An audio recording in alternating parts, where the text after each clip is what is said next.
जरासंध ने आक्रमण कर दिया है। यदि युद्ध ही नियति है तो मैं मगध नरेश से युद्ध करूंगा। नहीं, अंग अपनी रक्षा करने में आत्मनिर्भर है मां महीम। अंगवासी ये युद्ध स्वयं लड़ेंगे। यही एक मार्ग है अपने भीतर के भय को भगाने का, अपने मन में देश और स्वतंत्रता के लिए प्रेम जगाने का।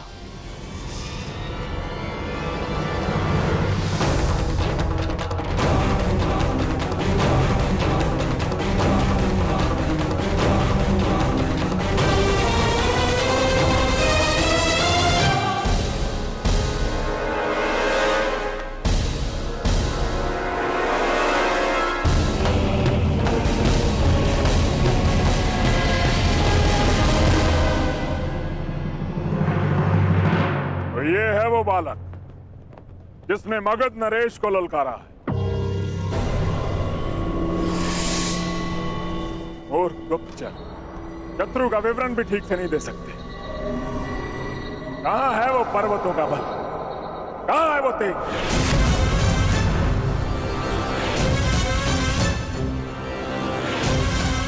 जो इस युद्ध में सम्मिलित नहीं है वो यहां से चला जाए, क्योंकि जो इस क्षेत्र में उपस्थित रहेगा उसका शव ही यहां से जाएगा।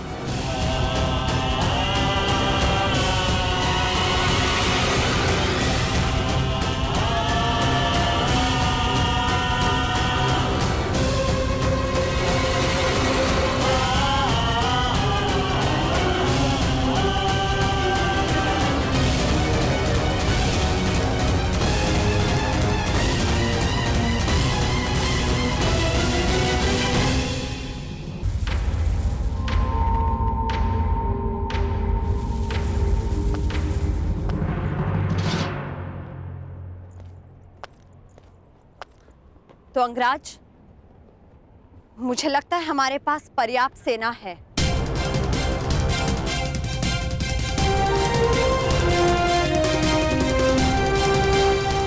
ये मेरा युद्ध है रुशाली। यदि तुम्हें तनिक भी चोट पहुंची तो मैं स्वयं को क्षमा नहीं कर पाऊंगा।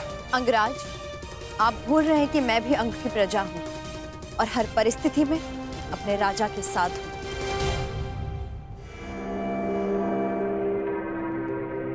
तो तुम्हारा राजा तुम्हें आदेश देता है कि चली जाओ।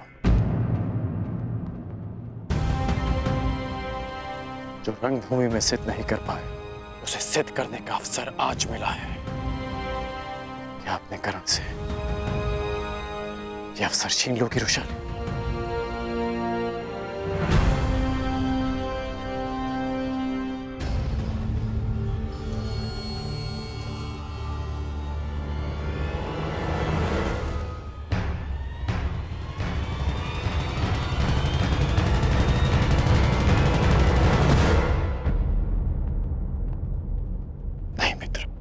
आज आपके हाथ प्रहार नहीं करेंगे, बल्कि आपके नेत्र अपने पुत्र की हत्या का प्रतिकार देखेंगे।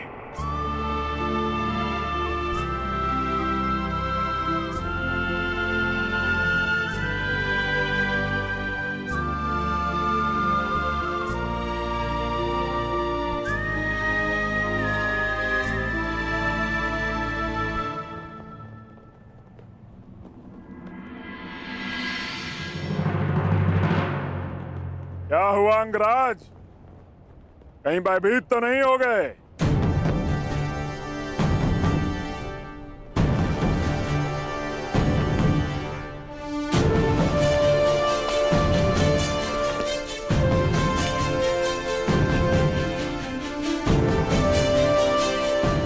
आश्चर्यचकित मत हो कर्ण। मैं भले ही तुम्हारी नीति के विरुद्ध हूं, भले ही ये युद्ध उचित है या अनुचित, किंतु तुम हस्तिनापुर का एक भाग हो और मेरा धर्म, मेरी प्रतिज्ञा हस्तिनापुर की सुरक्षा में होती है। भले ही मुझे तुम्हारी रक्षा करनी पड़े।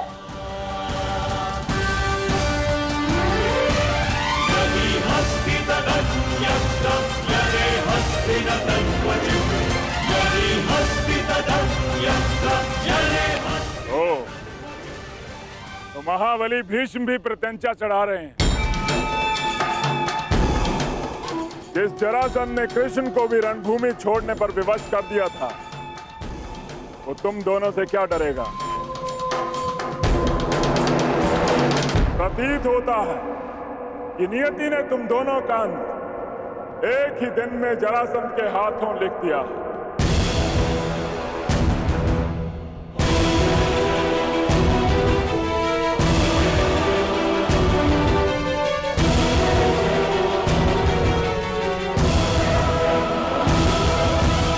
नहीं लेंगे।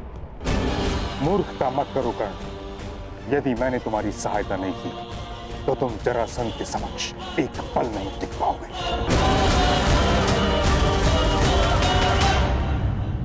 कदाचित महामहिम भूल रहे हैं कि उन्होंने क्या कहा था कि हस्तिनापुर की सुरक्षा उनका पहला उद्देश्य है। आपके धनुष से छूटा एक बाण हस्तिनापुर को महायुद्ध की अग्नि में झुलसा देगा। इसलिए आप इस युद्ध में सम्मिलित नहीं हो सकते।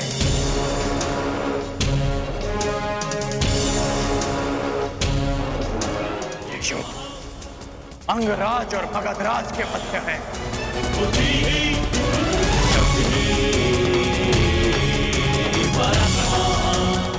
अंगराज कर्ण युद्ध के लिए प्रस्तुत है। मगधराज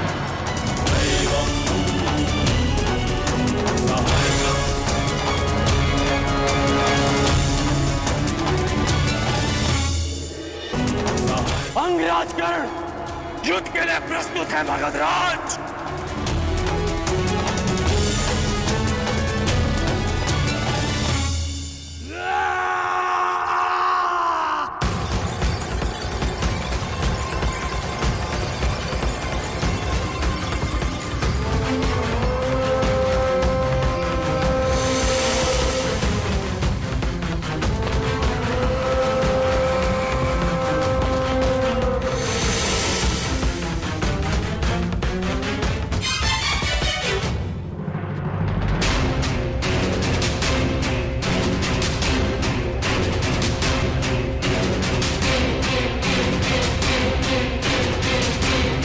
युद्ध के लिए अपना शस्त्र चुन लो अंगराज। मैं अंग का वासी हूं और आप मगध के। इस नाते आप हमारे अतिथि हुए,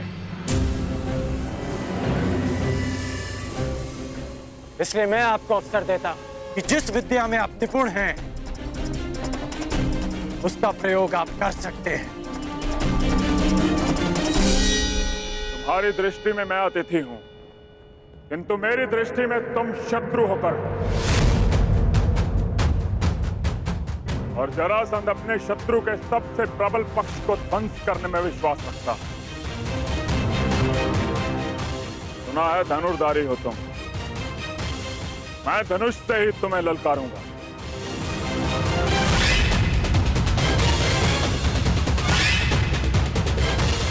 कैसी आपकी इच्छा।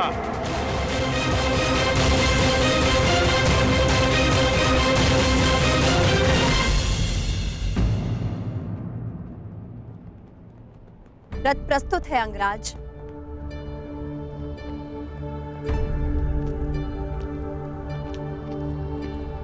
भीष्म,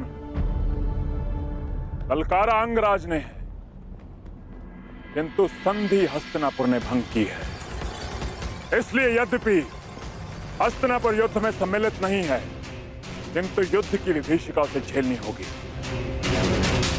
जरासंध का क्रोध केवल कर्ण के अंत से शांत होने वाला नहीं है, इसकी आंच हस्तिनापुर तक अवश्य पहुंचेगी। इस युद्ध से पूर्व दो बातें जानना तुम्हारे लिए आवश्यक है मगध नरेश। प्रथम, हस्तिनापुर के शांति प्रयास को उसकी निर्बलता मत समझना और मेरे मौन को मेरी दुर्बलता मत समझना। हस्तिनापुर की भीति और भीष्म के बाणों का बल अब भी वही है। दूसरी बात, यदि भीष्म ने तुम्हारा बल देखा है तो कर्ण का कौशल भी। इस योद्धा को बालक समझना तुम्हारे जीवन की बहुत बड़ी भूल सिद्ध होगी। कदाचित यह युद्ध तुम्हारी प्रथम पराजय लेकर आए, या कदाचित तुम्हारे लिए दुर्गम विजय पथ।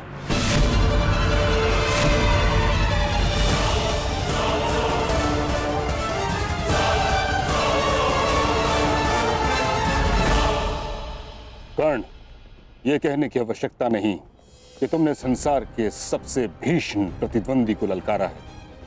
युद्ध क्षेत्र के पास अंग की प्रजा भी है।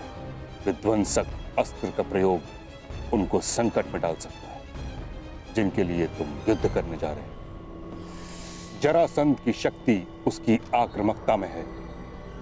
उसे अवसर मत देना कि वो तुम पर वार कर सके। प्रारंभ से ही मुझे मगध नरेश को पीछे हटाना है। पहले उनकी युद्ध नीति को समझना है और फिर उसे चूर चूर करना है।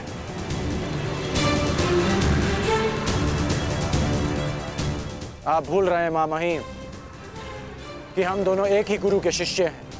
मुझे स्मरण है कर्ण, और तुम भी स्मरण रखना कि ये कोई रंग भूमि नहीं, वास्तविक युद्ध भूमि है। और तुम्हारे समक्ष कोई राजकुमार नहीं, संसार का सबसे विकट प्रतिद्वंदी खड़ा है। मेरा लक्ष्य केवल परिवर्तन है मां महिम। मेरा केवल एक ही शत्रु है, अन्याय, जो हर बार नए रूप में आता है। रंगभूमि में राजकुमार बनकर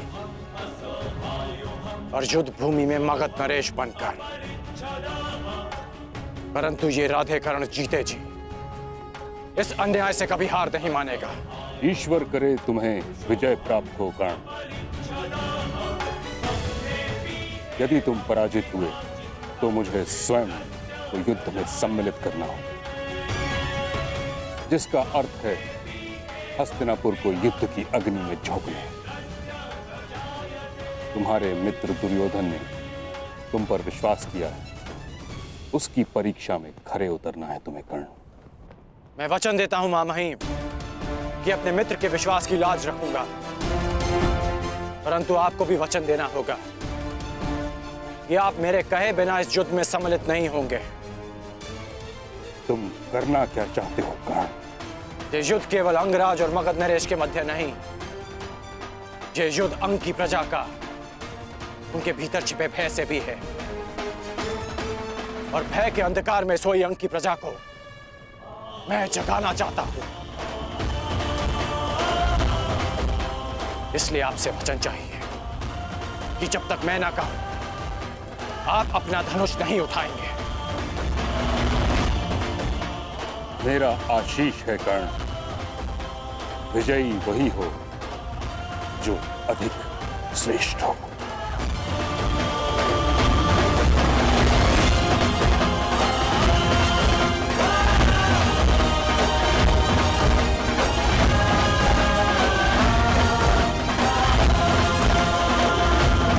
आक्रमण कर दिया है। यदि युद्ध ही नियति है तो मैं मगध नरेश से युद्ध करूंगा। नहीं, अंग अपनी रक्षा करने में आत्मनिर्भर है मां महिम। अंगवासी ये युद्ध स्वयं लड़ेंगे। यही एक मार्ग है अपने भीतर के भय को भगाने का, अपने मन में देश और स्वतंत्रता के लिए प्रेम जगाने का।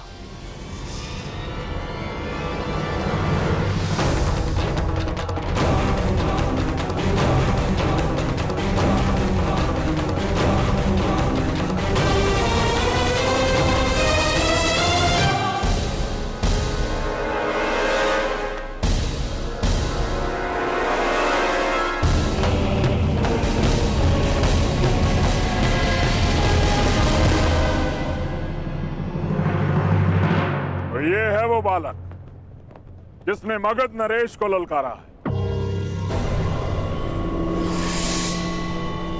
और गुप्तचर शत्रु का विवरण भी ठीक से नहीं दे सकते। कहां है वो पर्वतों का बल?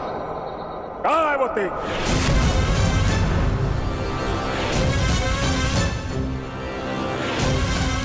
जो इस युद्ध में सम्मिलित नहीं है वो यहां से चला जाए, क्योंकि जो इस क्षेत्र में उपस्थित रहेगा उसका शव ही यहां से जाएगा।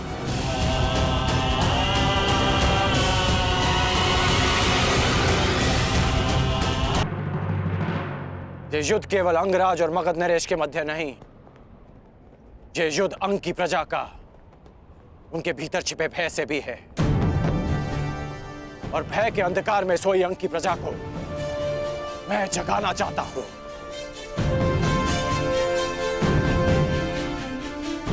इसलिए आपसे वचन चाहिए कि जब तक मैं ना कहूं आप अपना धनुष नहीं उठाएंगे। मेरा आशीष है कर्ण, विजयी वही हो जो अधिक श्रेष्ठ हो।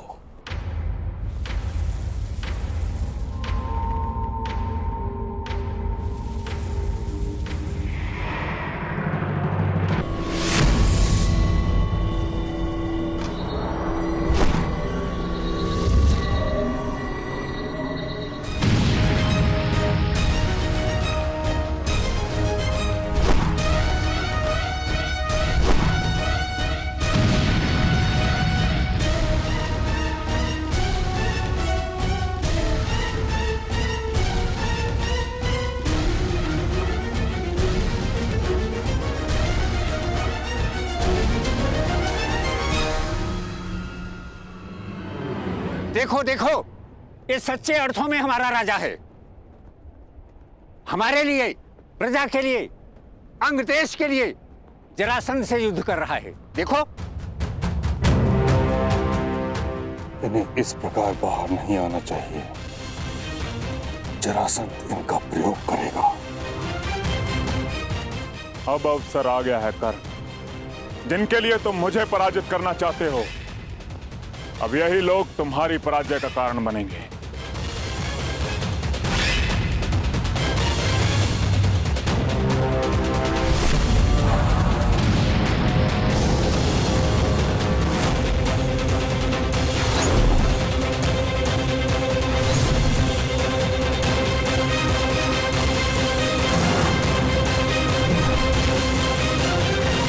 सहस्त्र बाणास्त्र।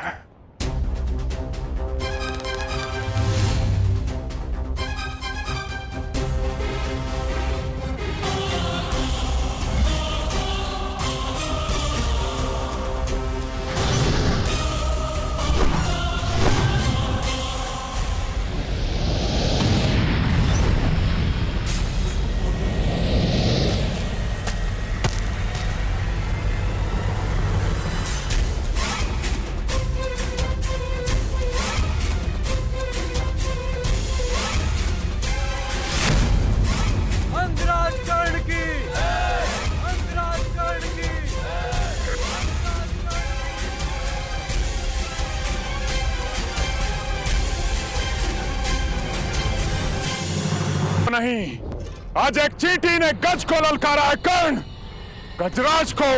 तो आज सिद्ध हो जाएगा कि यदि एक चींटी भी अन्याय के प्रतिकार पर उतर आए तो वो एक गज को भी पराजित कर सकती है। जरासंध आक्रामक हो रहा है, अवसर मिलते ही दिव्यास्त्र संधान करेगा। कर्ण, अपनी पूरी शक्ति लगा दो। एक बार जरासंध के क्रोध का ज्वर उठा तो उसका सामना नहीं कर पाओगे तुम। बहुत हुआ अंगराज, बहुत देख लिया बच्चे का खेल। अब तुम्हारा खेल मैं समाप्त कर दूंगा।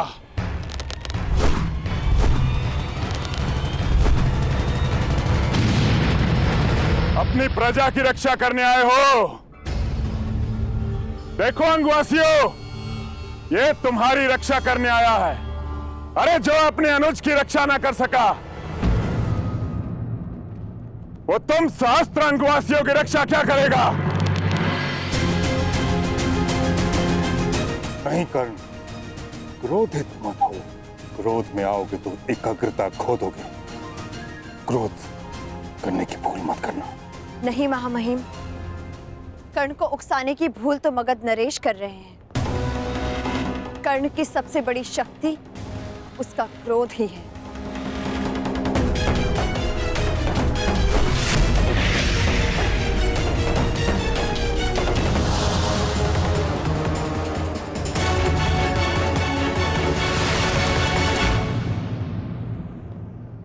क्रोध, अशांति, पीड़ा ध्यान केंद्र में सबसे बड़ी बाधा है। अपने क्रोध को, अपनी अशांति को, अपनी पीड़ा को शस्त्र बनाकर इसका उपयोग करो कर्ण, उपयोग करो।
कर्ण, जरासंध को भूषाई किया तूने।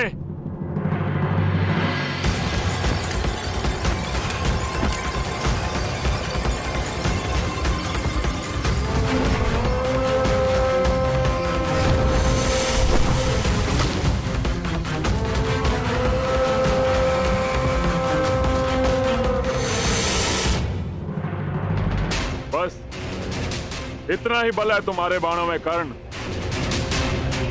क्या तुम्हारे पास कोई ऐसा बाण नहीं है जो जरासंध का वक्ष भेद सके?